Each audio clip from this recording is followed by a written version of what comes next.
বাড়ি আর হাতে একটা হ্যারিকেন আরে আমার সাথে কম্পিটিশন করে জেতাটা কি এতটাই সোজা?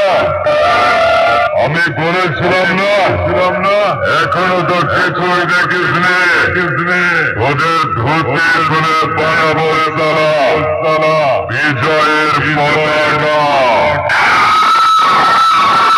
হিরে যতীন তোর কর্তা বাবু তো বলেছিল আমার নামে দারোগার কাছে কমপ্লেন জানাবে। শালা তোর কথাটা বাবু মহেশ মান্না কালনার বেঙ্গল কিংয়ের সাথে কম্পিটিশনকে চামড়া তুলে দেবো। জানিস তো চল ভাগ তুলে দেবো। জানিস তো